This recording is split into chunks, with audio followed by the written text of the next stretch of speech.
Welcome to this week's episode of Successful AF, the podcast for people who've climbed all the ladders, ticked all the boxes, and still feel like success is a million miles away. Today, I'm joined by Lauren Brighton, and I am so thrilled to have her here. Lauren and I met in the corporate world where we both work as change managers. But what you'll quickly discover is that Lauren's career journey has been anything but linear. From starting out at a niche company creating legacy films to building businesses within businesses to navigating the very male dominated property world of the early 2010s, Lauren has truly embraced being a generalist over a specialist. What I love about Lauren is her infectious approach to life. She genuinely is one of the only people who will have me wearing a pink feather boa at a work launch event. I don't really do feathers.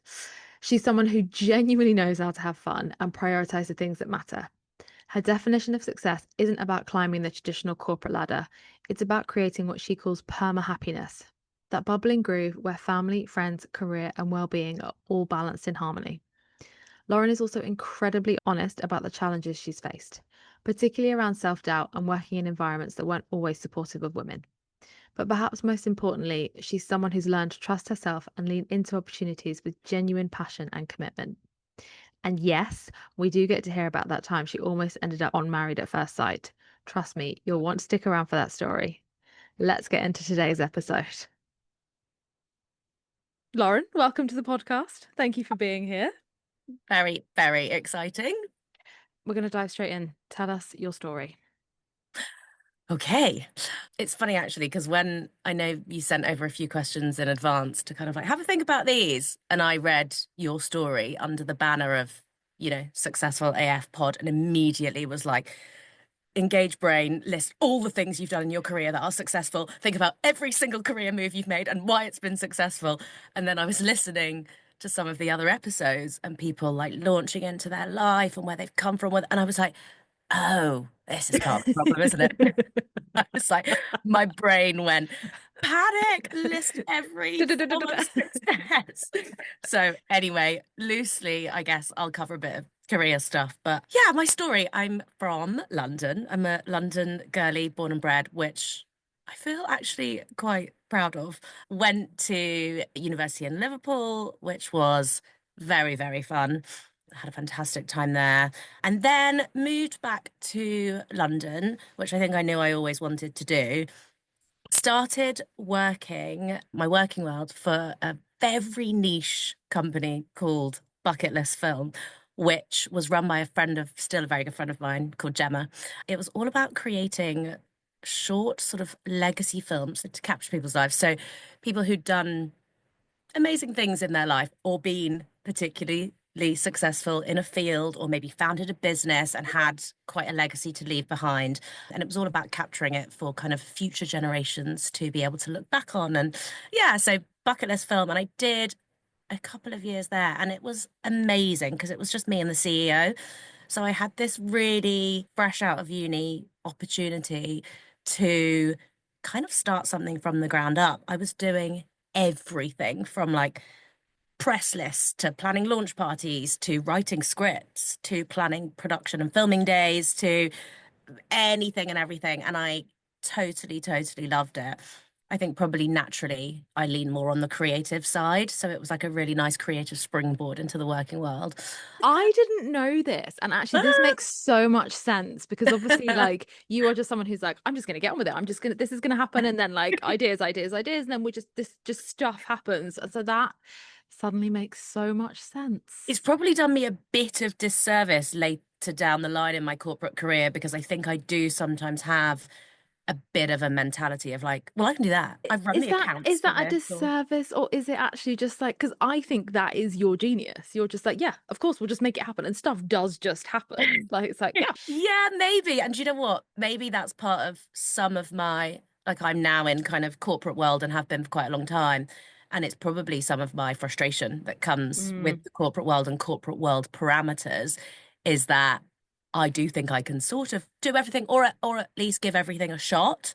And I think I'm maybe not that good sometimes at staying in my lane. So it probably comes from those early I love career that. moves. I did not know this. Well, there we go. And is Bucket Yeah. List Film still going? It's not. So it was a really interesting journey. I think we had loads of like press at the beginning and it was all really exciting.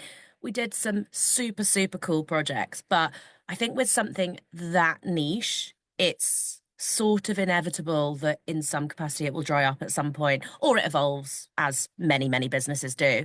And actually, what ended up happening was kind of an evolution of the business. A big comms agency approached Gemma and said, "Do you want to come on board and sort of run our luxury marketing division? Bring in your film piece because we're working loads on kind of dynamic content and really growing our film arm." She was sort of like, "Oh, I guess it probably gives me the opportunity to still do the filming side of things, which I love, but maybe open that out slightly more broadly." Anyway, I was like, "Hello, am I coming?" And we'd become very, very good friends by that point. And yeah, she negotiated as part of the deal that I would go with her. So we kind of got to do round two of building a business within a business. And it was a bit more, I was going to say not more exciting that time, but maybe a bit easier because we were building a business within an existing environment, which meant we had access to so many resources and processes and ways of doing things. But again, I was in a position there where I was running all of our accounts. I was the lead client-facing point of contact. I got the chance to be really creative with building that brand, and that was amazing. And so, yeah, did all of that. And then as time went on, I ended up moving to a different part of that bigger firm, which was quite specifically focused on property. And that's where I started my sort of property journey. I did not know this. Yeah. So yeah, that got me into kind of property land, very much from marketing and comms background. Did that for a few years, then moved on to a property agent. Did that for another couple of years, then moved into another one. And then I've swung between kind of marketing, communications, consulting. I now work in change management. But yeah, it's been quite a varied career. I think I've loved the fact that, and actually a really nice thing, I think, particularly in recent years, has been sort of watching how skills boomerang. So now working in change management and trying to think of really creative ways to communicate, a huge transformation project to a business and delving into like video and content creation and being like, oh, here come all We've my been here before. writing skills and all my production skills and knowing silly things like, oh, I know how to time code this or how to do this. I still think I'm completely unsure of where I'm headed But career wise. I literally messaged someone saying, I still don't know what I want to do when I grow up. And that's Um, allowed, right? There's an amazing book. I will put it in the show notes, but it's all about what it means to be a multi-potentialite. And it's okay to have all these different career streams, particularly in the context of the world as it is now. And it is changing, but Yeah. it's very much like you get on the ladder and you build and you build and you get to the top and then you're the CEO or you're not because there's only so many spaces as the CEO. And actually there Mm, are others of us who are more like, oh, this is fun and I'm going to do that for a bit. And then this is fun. And as you said, like all the skills that you take from all of those things, I think, sort of build in. But that yeah. seems to be less celebrated. And we don't necessarily need the Yeah. plaudits, but I think it's less talked about. Like if you have a mentor, they tend to go, and what's your 6 month plan? And how are you going to get to the Mm. next step? And blah, blah, blah, blah, blah. I don't Yeah, know. and you actually look at things like even in I guess lots of again corporate working environments, you're often tracked against things like skills matrix and performance matrix and a lot of that is quite sort of building this path or this specialism or this. And actually, if I know one thing, it is that I definitely want to be a generalist over being a specialist. I mean, my brain naturally, my partner, I'll be like on the laptop looking at something, and then next thing I'm in an interior design hole because I there's like a doorknob that I need to, and then it's like, ping, did you book that hotel in South Africa? Ping. And I'm like, it's so my personality to Yes. ping around that I don't think I could ever have the patience to build a specialism. Generalist all the way for me. Great that you know that. Yeah, true, true. I am happy knowing, even if I don't know what I want to do exactly, knowing that it's not or hasn't been yet a strand We've in a we've yet to specialism find the specific doorknob yet that will to send find. you down that hole of speciality. What does success mean to you? Oh, it's such a huge question, isn't it? Yes. I know, and it's so interesting, and I think you have it.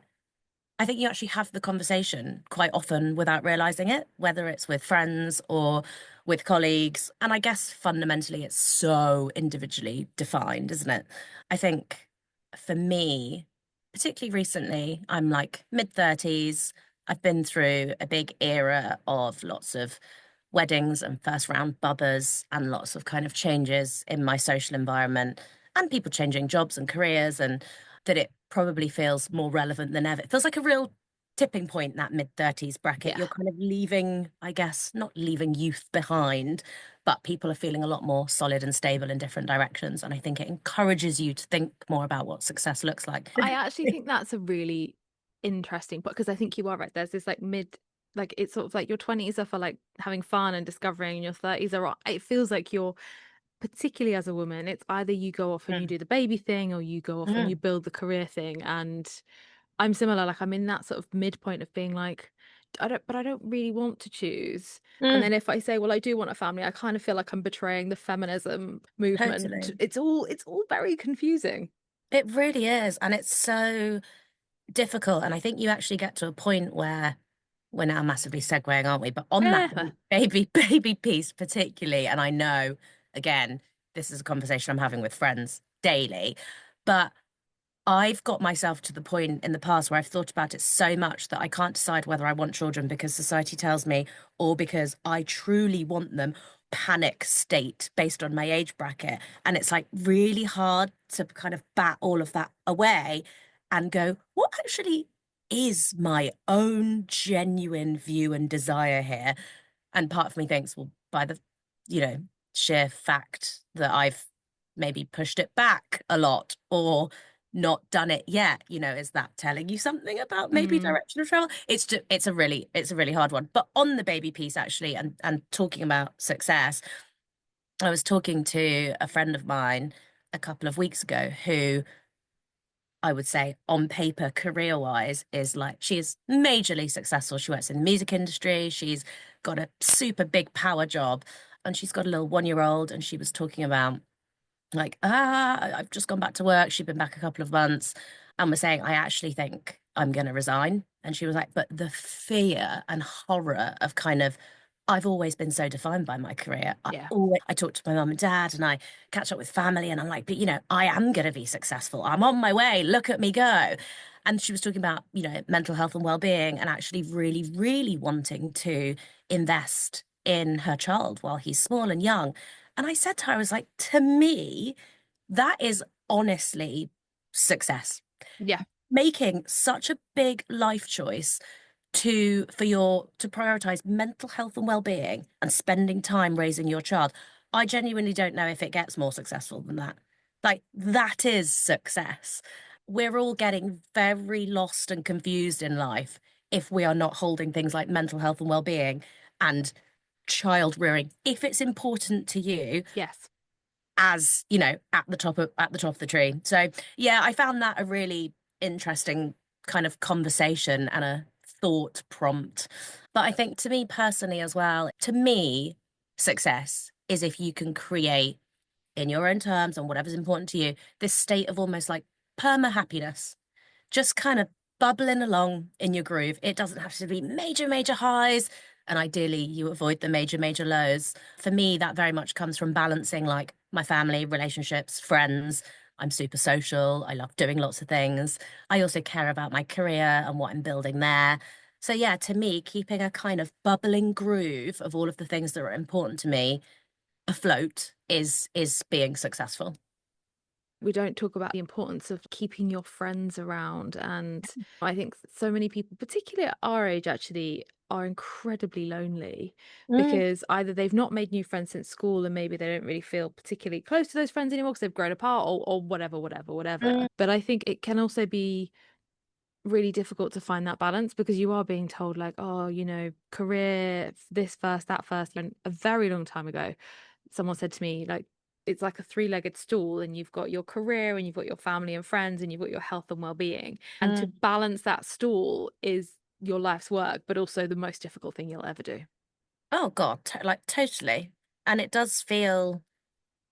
can very easily feel like you're always failing in some direction. And I think you actually have to be really kind of, yeah, you have to be quite strong and put boundaries in place to go, actually, no, do you know what? I'm not failing at that. Just because I Mm. haven't said yes to the eighth invitation this week to go and do something socially, or I haven't been able to make it to the work social, you can take a kind of balanced view and I think be kind to yourself. Otherwise, I get pretty overwhelmed. So, yeah, got to keep the balance. That's a big marker of success for me. And again, like how has that changed throughout your career? Or has that bit always been your marker? Do you know what? I think that's probably been something that's been quite consistent.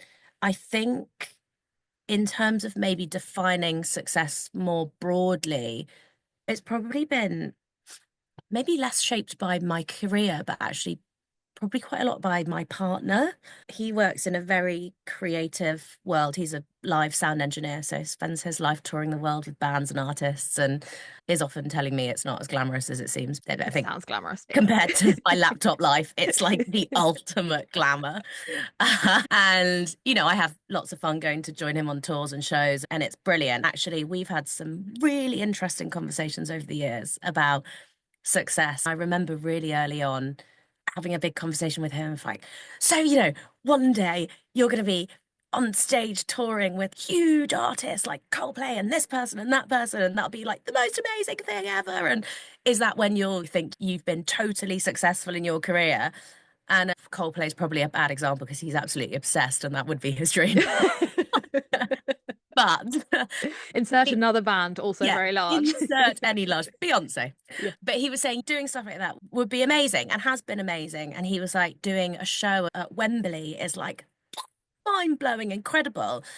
But he was like, also doing a show for some mates at a pub who were doing it for charity. And no one can sing and there's no money and I'm not being paid, but everybody's like beaming and glowing and you come together and what you've been able to bring to a room that sounds crap and would otherwise have been an awful show and you've been able to apply your skills and really make that work and do so. He's like, that is also such a kicker of success. And I'm like, oh yeah, actually, it's not as prescriptive as we maybe always think, or I guess, you think of the word success, my brain immediately it goes to like briefcase, Yeah. All in black for city. me. It's always like I'm wearing black when Yeah. I think about being successful, and I'm wearing heels, which I hate. Honestly, that was like my childhood vision of success, like Yes. a pencil skirt. One Um, of those notebooks, one of those pocketbook things with a pet stylus. God. yeah, critical to success. Critical. It's so nice to have your brain stretched by either career path. And I think you absolutely, as your career journey unfolds, have varying degrees of views of what success looks like. But I think personally as well, whether it's friends or partners or people from completely different worlds that just make you stop and reevaluate a bit. So yeah, I think that's been my brain stretch on the success definition side. I love that. I really love that. One of the things I've been thinking a lot about recently is having fun. You are Mm. someone to me who really knows how to have fun. And I don't mean like going out getting wasted, but just like you really, really enjoy your life. And I think I don't know why, like I don't know, for me recently, I've just been like, oh, am I having fun or like has my definition of fun changed? And like Mm. I think it can be quite hard to prioritize fun. And I mean that in like just general enjoyment of life sense. And I guess you've kind of touched on it. There's like the boundaries and whatnot, but like I mean, firstly, I guess like you look like you have a lot of fun. Do you have a lot? You follow me on Instagram story, yeah? So you probably have quite a good lens on my fun. Yeah, I mean, it looks so fun. But I think it's someone actually said to me the other day, I think I've forgotten how to have fun. Mm. And what advice would you give someone who's lost their fun? Yeah, again, I think it's such an age bracket one, isn't it? Mm. I think I've got lots of friends who would probably say the same recently. And sadly, most of those are probably post having children friends. And I think there's such a lack of identity or a kind of I don't want to say a permanent thing, but like, because it's absolutely not. And I've got friends again who've come out the other side of that and been like, I'm back. But this Yeah. sort of kind of temporary loss of identity, or really feeling like your identity has been transformed into Mm. something that you don't recognize. And I think also it's a pressure, isn't it? It's like if we all had infinite amounts of time and no responsibilities, I'm sure having fun for everybody would be super easy. But life gets more complicated. We're all balancing and juggling things. I live quite an independent life because my partner travels so much and I don't have dependents. So I think I have more space for fun. Mm. I live in London, like, so fun is also very accessible, and so are most of my friends. So I feel like I've got a much easier route to fun. I do also choose it, and I choose Yeah. to put time into hanging out with people, catching up with people. And sometimes I completely exhaust myself and I'm like going to the theatre for the third time in a week, and I'm like, why have I done this? Said yes too many times. Oh God, I've done too much yesing. But again, I think a lot of it also is what makes you tick as a person. I'm a total extrovert. So going out and hanging out with people chucks coins into my jar, fills up my cup. Again, my partner John, as a reference point, is a complete introvert. So we go to a party and he's like, oh God, brace up. And I'm like, la la la la la, I'll see you tomorrow. You also choose the level of fun I think you can cope with. There are so many layers, aren't there? Like, also having fun is expensive. Going out and doing things is expensive. Yeah. And not everybody can afford to lean into the fun. It comes in different waves and different shapes and sizes. Our social group is starting to get invites come through for like 40ths. And after this sort of quiet period when all the 30ths and the parties and the weddings happened, we're all now like, oh my God, next era of fun. Like, bring on the 40th. So I think also it comes in waves. And Yeah, sorry, I but do yeah. think that you said something there that I think it's making the space for fun Mm, and choosing the fun. And I think those are two things that everyone can do. And like as you say, like fun it can be expensive, like doesn't have to be, you choose your fun, you choose your version. But I think totally. there's lots of people be like, oh, I can't, I don't have time. And some people are more time poor, sure, but like find 10 minutes in your day. Do something that 100%. you love to do.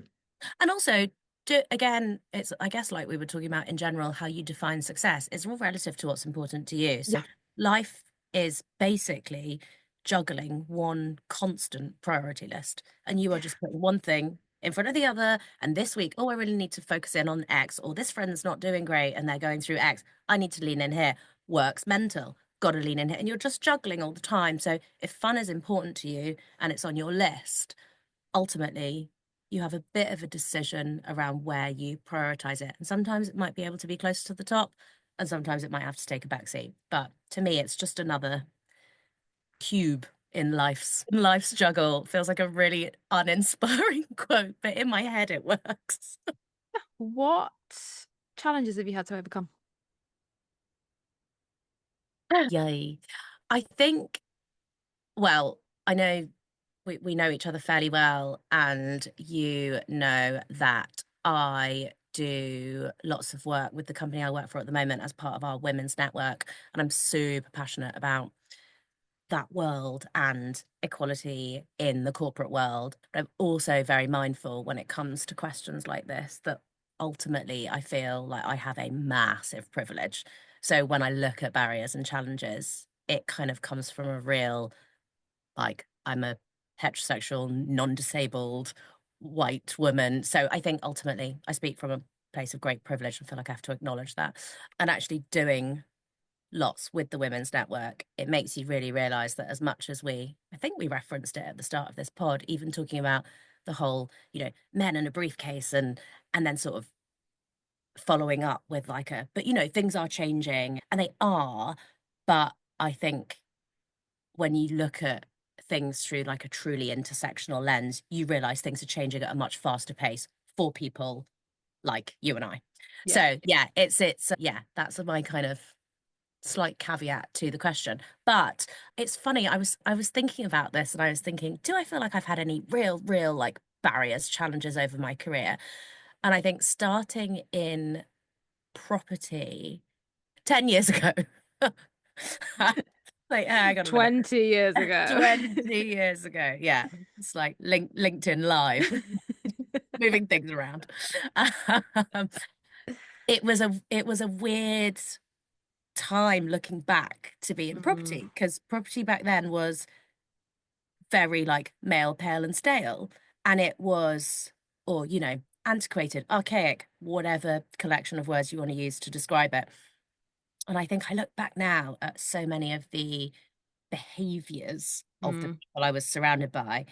And yeah, it's quite staggering, really. But I think what's also really interesting is what that environment then does to how you perceive yourself and yourself within it. ooh, Like I was thinking back to when I started working in property, and I remember being so like deeply committed to how I looked. It was the heels. It was, I need the, pencily, officey skirt. I mean, again, looking back now, some truly tragic outfits in an attempt to look kind of corporate and chic. But I've no doubt you worked them incredibly hard and they looked fantastic. I mean, I definitely not for lack of trying. But I remember it being so important and almost more important than being seen as smart.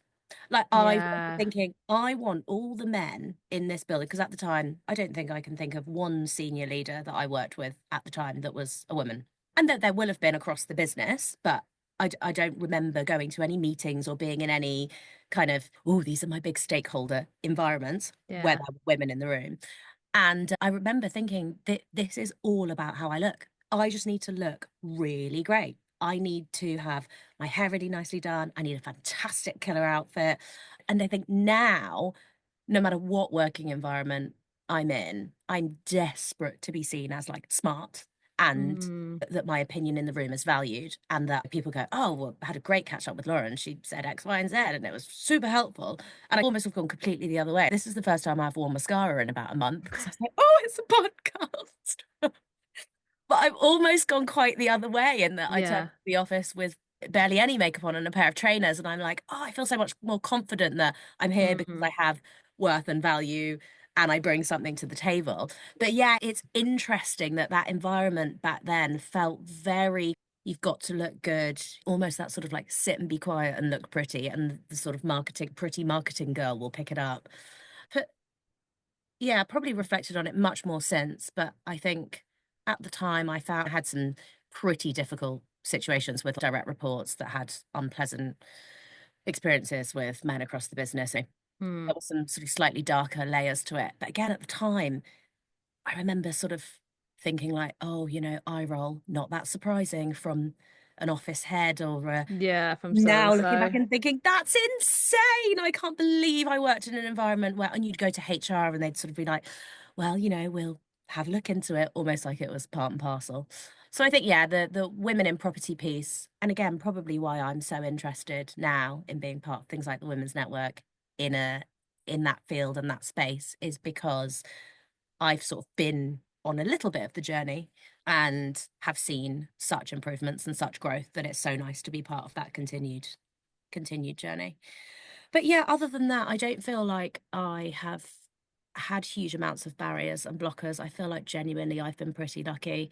Circling back to that kind of privilege piece, even being mindful of like coming out of uni and, it was a family friend who connected me with Gemma who Mm. got the job. And it's kind of like the whole nepotism world that so many people don't have access to. I think I'm very grateful for having had lots of opportunities come my way that I've been able to take and explore and enjoy and learn from. Yeah, and I think it's important to acknowledge like that privilege piece because it's quite easy to not, right? But I think, Yeah. calling it out. But also you took the opportunities and you made the most of them and you went into them and True. you lent in. Like it wasn't like you were like, okay, cool. I'm just over Yeah. here waiting for someone to make me the CEO. No, that's true. And I am a massive leaner runner. I think it's probably why I do really well at some things and not others, because when something captures my interest and it's got my energy and attention, I am like I don't mind if it's 3 o'clock in the morning, I'm in, I'm Yeah. committed, I'm invested. And I think I have put lots of effort in over the years to grow parts of my career and myself in that kind of, yeah, passionate and invested way. What advice would you give to your younger self? It's interesting having a think about this question because there are so many things I think if you really thought about it, you could write probably an essay on what you'd say to younger self. But I think for me personally, it would be to doubt myself less. Mm. And I think actually it's so interesting reflecting on career and success and looking back to where I was at school. And I think we touched on it briefly before, but I remember applying for uni and having this huge dilemma about what to do because on the one hand, I desperately wanted to go to drama school.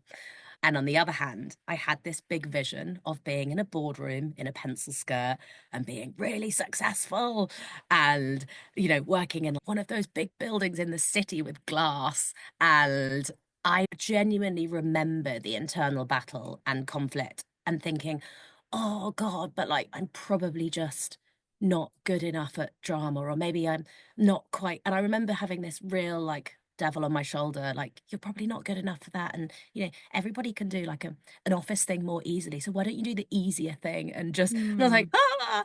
And anyway, I ended up applying for unis to do kind of business and sociology. I think initially I was looking at like anthropology, which in my head was sort of a bit of a like, what are you doing? You've not got a clue in the world what that means. What does that Yeah, mean? read a few paragraphs and been like, oh yeah, that's like really cool. Maybe I'll like totally be an anthropologist.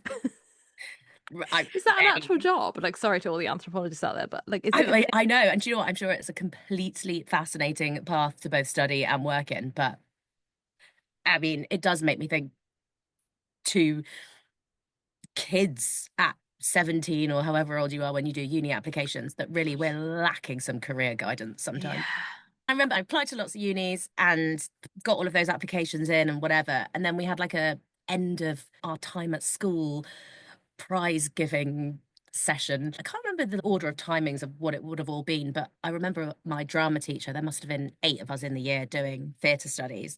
She kind of said to us before we went into this prize giving ceremony, by the way, just to let you know, the person who is going to be winning the prize for lifetime school achievement in drama and theatre is the person who got 100% on their practical exam.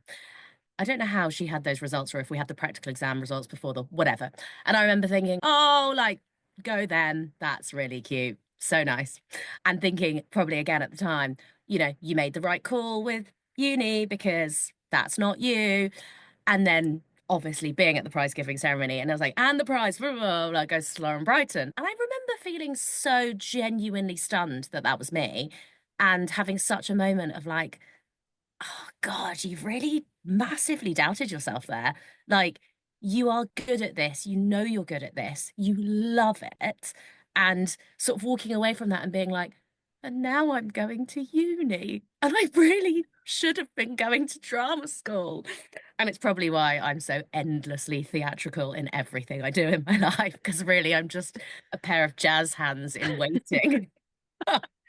But it was such a thing that sticks with me. Oh, Yeah. you really should have gone for that. And I think I've seen it happen again at times in my career where I've not gone for something or not gone for that promotion or not put myself forward for something at the right time. It's something I definitely think I still work on. But if I could go back then, frankly speaking, I wish I'd gone to drama school. So it's a Mm. big one for me. So yeah, doubting myself less is top of the agenda for my advice to younger self.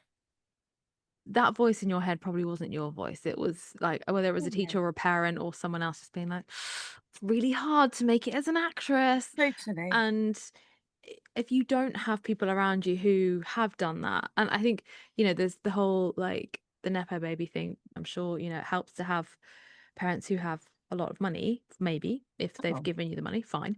But yeah. there's also something in like seeing someone who follow a career that has worked for them, and then you can be like, oh, but they've done it. And I think if you don't have that role model, it's really, really hard to be like, "I- I- is that accessible to me? Like, can I Massively. knock on that door?"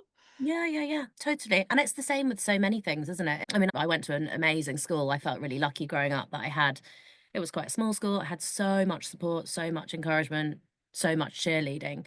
But we all have our little internal blockers, Yeah. don't we? And you have to, like you said, you have to have the right kind of sphere of influence, input, things around you to kind of give you those lifts and put you on those platforms and give you that self-belief. It's a hard one. I'm glad it's something that I learnt at a younger age. Yeah. So I've been able to reflect on it and push against it as much as I can in adult life. I think it's one of those things that you don't want to sort of, well, yeah, it would be sad to think of people's, doubting yourselves into your 50s and 60s and beyond, which many people do for a lifetime. But I'm quite glad it's been something that I've been able to get a bit of a grip of and try and talk myself into believing in me. Yay. And just bringing the jazz hands to everything that you do. Like, we love that. Imagine if drama school had stamped that out of you. That would have been sad. So true. At least the jazz hands live on. Yeah. We love a jazz hand. It's nothing better, particularly in change management. But that's a Very whole other story. true. What's the weirdest thing you've ever done? Oh God, yeah. Do you know what? I don't think of myself as that sort of like weird or quirky. I feel like in many ways I'm quite a sort of basic bitch, if I'm allowed to say the word. You are. When I was working for an agency when I was in my early 20s, it was a comms agency. They worked with lots of different clients. They had a PR arm. It was all very kind of like entertainment, TV, books, media. So they got an email through asking, have you got anybody, could you circulate this around the business? Is there anybody at all that wants to apply for a Married at First Sight? Oh, I am so excited about where this is going. And I remember being sat at a table of colleagues. They were like, have you seen that email about Married at First Sight? Have you seen blah, blah, blah. And I guess it's quite linked to my personality. I have quite a like, oh my God, fuck it, do it. Like, Yeah. YOLO, why not? Personality. And I was like, come on, team, we should all apply for Married at First Sight. And everyone was like, yeah, totally, totally, totally. Little old me straight away is like, blah, blah, blah, blah, blah, blah. Online application. That's so good. Turns out nobody else joined me in Mm-hmm. said quest. Yeah. And then basically it just went from an email back to a phone call. Next thing I'm in like the studios and I'm being filmed. Then I'm doing the psychometric testing whilst they're trying to find me a match. Then it just went on and on. My sort of ego and desire to be on TV and in front of the camera was just loving this. So I was like, That's so good. I remember being on the phone to my mum and being like, they want to see me again. They want to record me. She was like, are you sure It's you like a want callback. to do this? Yeah. And I was like, it'll be amazing. Anyway, I took it really quite far. I was doing all of these recordings in the studios where I'd be saying things like, I'm so excited to marry you and I just can't wait to meet you. And I think I woke up one day and was like, oh God, this has all gone a bit far. They'd sent an email being like, we're looking for kind of matches now based on all your psychometric testing. Anyway, so I pulled out of the process. I actually think in the end they couldn't find me a match, which, fair enough. This This land of is the my favorite crazy. story. How did I not know this? We've known each other for quite a long time, and I did not know I this story. I know. So that was a pretty weird and wonderful moment. Oh my Again, God, don't regret it though. so It was good. lots of fun. And I That's got my little brilliant. camera screen time, which Great. absolutely filled me with joy. Oh my God, so good. This is just, I think we should leave it there. I mean, we can't really Little top golden that, can nug. we?